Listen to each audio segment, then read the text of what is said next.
ఐటీడీల నిర్లక్ష్యం గిరిజన విద్యను దెబ్బతీస్తుంది. ఖాళీ పోస్టులు భర్తీతోనే అభివృద్ధి. ఐటీడీల నిర్లక్ష్యం గిరిజన విద్యను దెబ్బతీస్తుంది.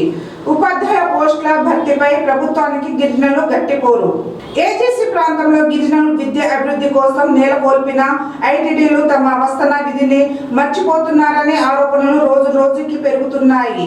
ప్రభుత్వాలు పాఠశాలల అభివృద్ధిపై చిత్తశుద్ధితో చర్యలు తీసుకోవాలని, ఖాళీగా ఉన్న ఉపాధ్యాయ పోస్టులను తక్షణమే భర్తీ చేయాలని గిరిజనులు పునరుద్ధరిస్తున్నారు. ప్రభుత్వ నిర్లక్ష్యం కారణంగా ఏజెన్సీ ప్రాంతంలో విద్య అభివృద్ధి పుంజుకోలేక నశిస్తున్న వ్యవస్థనే గిరిజనులు స్పష్టం చేశారు. ఏజెన్సీలోని పాఠశాలలు చదువులతో పాటు విద్యార్థులకు భద్రత కల్పించే కేంద్రాలుగా మారాలని కోరుతున్నారు. దీనికి ఉపాధ్యాయ ఖాళీల భర్తీ అత్యవసరమని, గిరిజన అభ్యర్థులనే నియమించే స్థానికులకు ఉద్యోగాలు కల్పించగలిగిన అవసరం ఉందని ప్రజలు పెదవి ఇప్పుతున్నారు. పాఠశాలల అభివృద్ధిపై పట్టుదలతో ముందుకు సాగుపోవడంతో విద్యార్థులు, వారి తల్లిదండ్రులు తీవ్ర ఆందోళనకు గురవుతున్నారు. మౌలిక వసతుల లేనితో పాటు ఉద్యమాలు కొరత విద్య ప్రమాణాలను దెబ్బతీస్తుంది.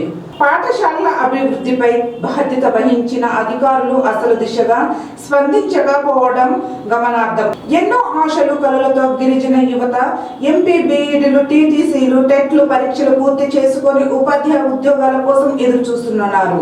కానీ ఖాళీ పోస్టులు భర్తీ జాప్యం వల్ల వారి జీవితాలు ఆగిపోతున్నాయి.